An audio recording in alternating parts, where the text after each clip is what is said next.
So, Hogwarts Legacy is coming back, and apparently it can't sidestep the franchise's biggest controversy.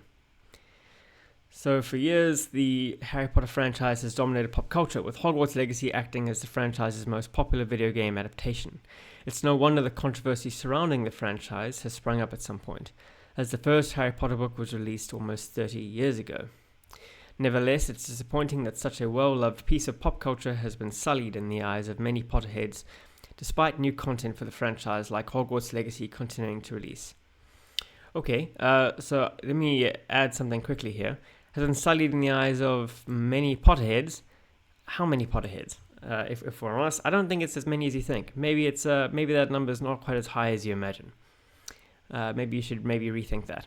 Anyway, unfortunately, Hogwarts Legacy was unable to unmuddy the name of the Harry Potter franchise. While the game may have been met with positive player and critic response, it was also the subject of boycotts upon release. Wow, so it was met with positive player and critic response. Looking at that, it almost seems like all the parties involved were happy with this game. It almost seems like there wasn't really a problem. Right? Okay. It was the subject of boycotts upon release. Was it really? Because if I'm thinking back, I remember it being one of the most successful games of that year. Because obviously it was so positive with the player and critics. So maybe the boycotts were not actually that effective. This is something to consider. Avalanche Software and Warner Bros. Games tried to placate fans with the game itself, but the developer's attempt was poorly received. It goes without saying that Avalanche and Warner Bros. Cannot try to avoid controversy the same way Hogwarts Legacy did in the game's allegedly slated sequel. I think they can, actually. Just because remember what I said earlier about the game being so successful and all. Maybe they can just avoid controversy because it worked last time. Or actually didn't even avoid it. It just the controversy seemed to make them a lot of money, is what it did.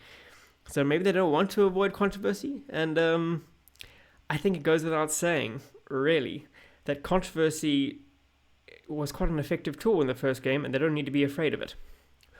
And maybe they shouldn't try to placate a small minority of very loud people who don't seem to have any real effect on the sales of the game.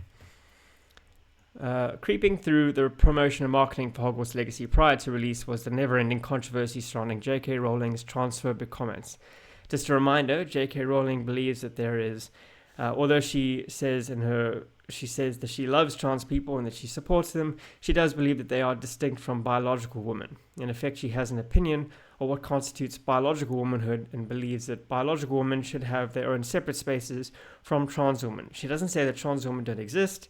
She just says that there's a distinction between them and biological women.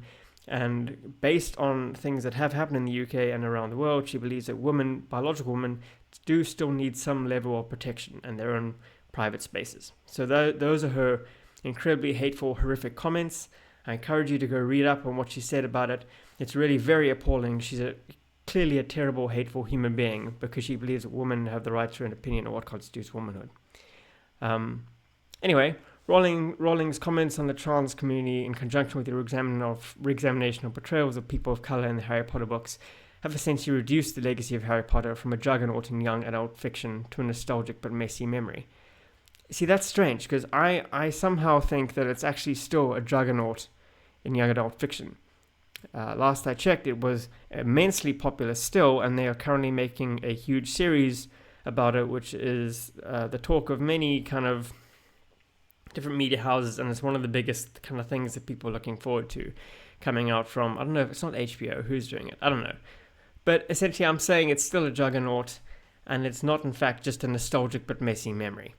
The large majority of Rowling's comments were posted on X, catalyst of these views being publicly perceived when she liked a tweet in 2018 that described transgender women as men in dresses. Since then, she's constantly posted about the issue on X and has been publicly labelled as a TERF. What a horrible, atrocious woman. We should all stone her. Knowing J.K. Rowling's controversial positions on the trans community specifically led Avalanche Software and Warner Bros. Games to include a minor transgender character in the Hogwarts Legacy game. Serona Ryan is the main bartender at the Three Broomsticks in Hogsmeade. The game establishes that she is fiercely loyal to Hogwarts and its students, as she stands up to Victor Rookwood in a key scene. Though it's always great to see more representation in any kind of media, Serona Ryan does not truly add much to Hogwarts Legacy's plot, other than being a minor NPC. As such, some have viewed the character's addition as performative representation rather than a meaningful statement against Rowling. So this might be controversial, but actually that game, in terms of its plot, I don't think it had a lot of substance anyway. I did enjoy the game. It was fun. It was fun running around Hogwarts. It was fun running around the Forbidden Forest and shooting things and making things explode with magic. And it was fun exploring, and I think they did a good job in creating Hogwarts and kind of curating that energy of the space from the movies. I think they did a good job with that. But the plot itself was very threadbare, and most of the characters, if not like all of them, they didn't really have any depth to them. Sirona Ryan actually is one of the few characters in the game who did have some kind of backstory, who had some kind of characterization. And they gave her quite a lot to do. They gave her missions that she gave you. You went and spoke to her. She was in quite a few cutscenes. She had quite a bit of a character in the game. And I think in doing that, they were really trying to placate the apparent angry masses against J.K. Rowling by showing that they, the developers of the game, did in fact value trans representation and trans people. And unfortunately, instead of being recognized for that and appreciated for that, they are still being thrown under the bus because people are now saying that the character was just performative representation. So I don't think you can make individuals who are concerned about the game, I don't think you can make them happy. I think they were going to complain regardless. And although I appreciate that the developers made such an effort to kind of create this character and put her in there, evidently it was entirely useless. J.K. Rowling's harmful statements towards the transgender community cannot be fixed by simply adding a transgender woman to her most popular work and main source of income. Candidly, there is nothing that the studios can do to avoid Rowling's controversial statements. Okay, so why bother? Evidently, there's nothing you can do, so really, you should just make and create and develop and produce the games and not really bother about these people, because apparently there's nothing you can do to placate them. It's nothing you can do about Rowling's controversial statements, as it's likely that she'll never change her mind on the subject.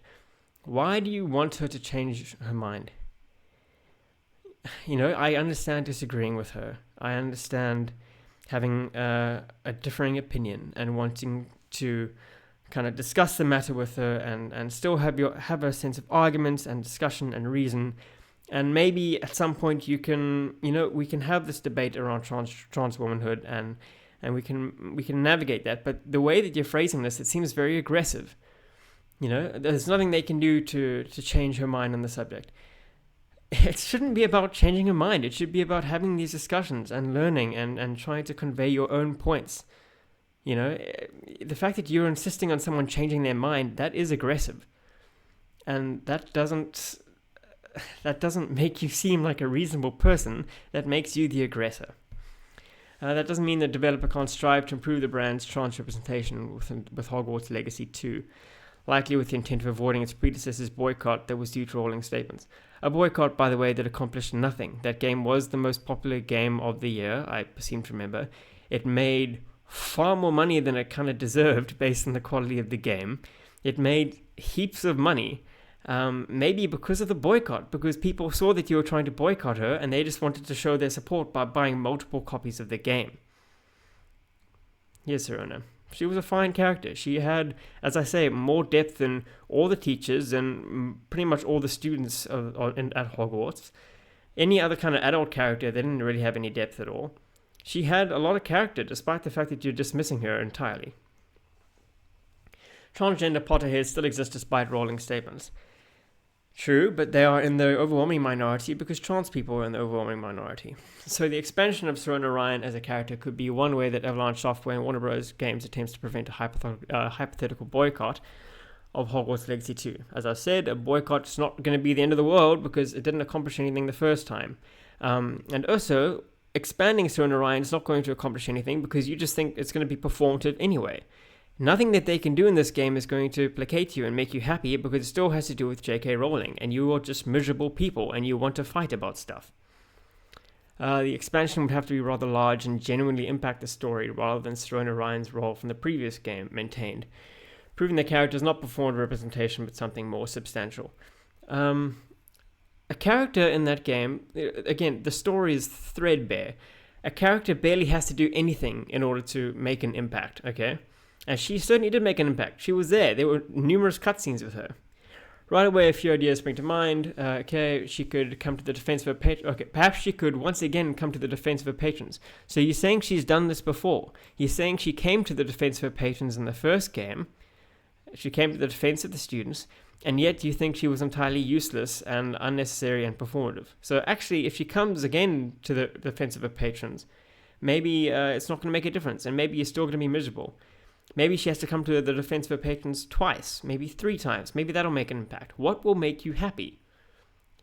What can they do to convince you that this game isn't just some sneaky way for Rowling to get more money in her pocket? There's nothing they can do, really. So it doesn't make sense for them to keep kind of like trying to cater to people. Anyway, if the game takes some mystery routes, Sirona could be a trustworthy adult or mentor for the students. That was what she was in the first game. She's already done that. She could be a major quest giver, an ally on certain tasks. She was a quest giver in the first game. There was a whole quest where you had to go and find pages of a diary or letters or something that was her explaining when she was a student to her friends how she was transgender. That is exceptionally accommodating from the developers of this game. They have gone out of their way to include transgender representation in the game. And you're just throwing them under the bus, and you're saying that the character was meaningless and they should try to do more in the second game. You guys can't be satisfied. That's really what it seems to me. That's the impression that you give, is you can't be satisfied.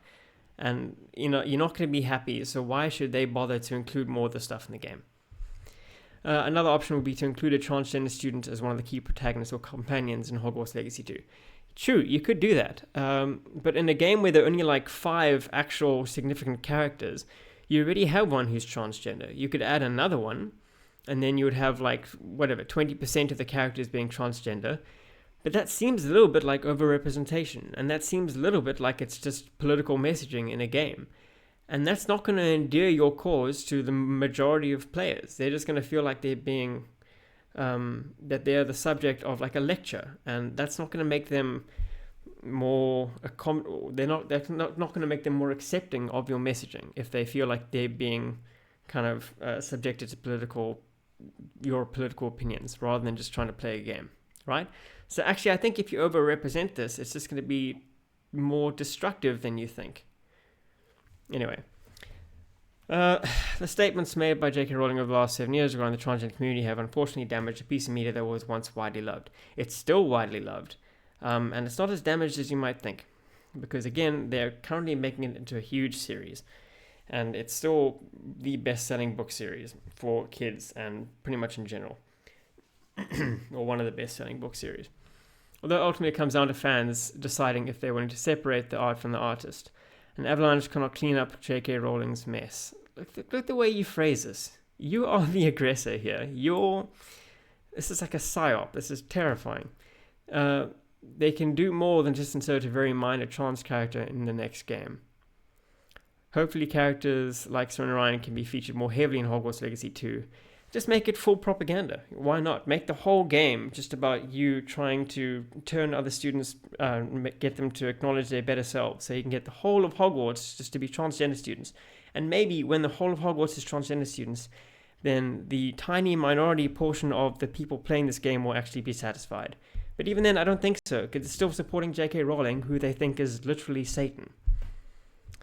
And actually, let's see what the comments are. Let's see because what it seems to me is, it seems like this is an echo chamber. Like the author here, this writer is in an echo chamber where she seems to think that everyone hates Hogwarts Legacy and they desperately need to do something to avoid controversy. But actually the comments, I would say, suggest something else. Here's one person: I was gifted Hogwarts Legacy, otherwise I wouldn't have played it, purchased it. Fantastic, you seem like you agree with this writer. That's good. Here's someone: a sequel will have no problem selling. The first sold 30 million copies. I bought it just to show support for the game. Okay, so they seem to disagree. Here's Jeff. Same here, PS4, PS5. They also disagree. They also want to support the game, despite it being transphobic, apparently. Eugene, this is a joke. What boycotts? The game sold extremely well. There were boycotts before. Honestly, the whole entire boycott was complete and utter disaster that failed miserably and solved no issues. Okay, they like to pretend a small group of people refused to buy it with some sort of boycott when it wasn't even big enough to be considered a boycott. Laughing face. I purchased Hogwarts. I was part of the 34 million that purchased this hugely successful game. There is no way the so-called boycott harmed one of the most successful video games in history. Okay, so just from the comments here, it seems like you're incorrect. It seems like actually there is no need for them to try and sidestep the franchise's biggest controversy because unfortunately, Megan, it's all in your mind.